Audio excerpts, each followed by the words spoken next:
स्वाभिमान यात्रा आता आपण सुरू केली आहे. 5-6 दिवस झाले, आपल्याला खूप चांगला प्रतिसाद मिळतोय. आपण सगळे वाड्या वस्त्या फिरतोय, सगळ्या गावांमध्ये आपण फिरतोय आणि उत्स्फूर्त प्रतिसाद आपल्याला सगळ्यांकडून इथं बघायला मिळतोय.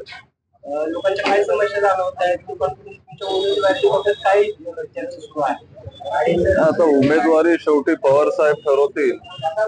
जयंत पाटील साहेब असतील, सुप्रियाताई, आपले महाविकास आघाडीचे सगळे मित्र पक्ष असतील, ते सगळे जेव्हा ठरवतील मग ते आपल्याला सांगतील. दुसरा काय प्रश्न होता? लोकांच्या समस्या काय आहेत? एकतर जे मूळ मुद्दे आहेत, जे लोकांचे जे प्रश्न आहेत, जे लोकांचे महत्वाचे जे अडचणी आहेत, तिथं आपण कुठंतरी काम केलं पाहिजे. मग शिक्षण असेल, बेरोजगारी असेल, शेतकऱ्यांचे प्रश्न असतील, महिला सुरक्षिततेचा प्रश्न असेल, त्या पाण्याचा प्रश्न असेल, या सगळ्या प्रश्नांवर आपण तिथं काम करतोय.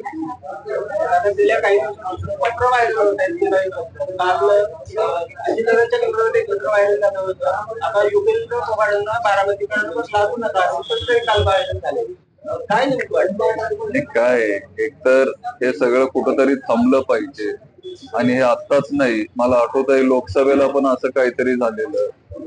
कोण ते पाठवतंय, कोण करतंय, काय करतंय आम्हाला काहीच माहिती नाहीये. पण कुठंतरी आता हे पत्राचं हे सगळं आपण बारामतीकरांनी सगळ्यांनी मिळून कुठंतरी आता ते थांबवलं पाहिजे आणि जर काय असेल तर समोरासमोर येऊन आपण बोललं पाहिजे. एवढंच आहे विषय. आता मी काय त्याच्यावर सांगू? जे व्हायरल करताय त्यांना विनंती करतो की तुम्ही नका करू, किंवा जर काय आरोप करायचे असतील तर मग तुम्ही पुढे येऊन तरी करा.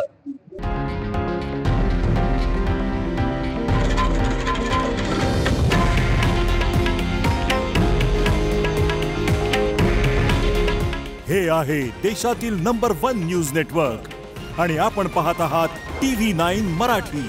काळजी तुमची, हित महाराष्ट्राचं.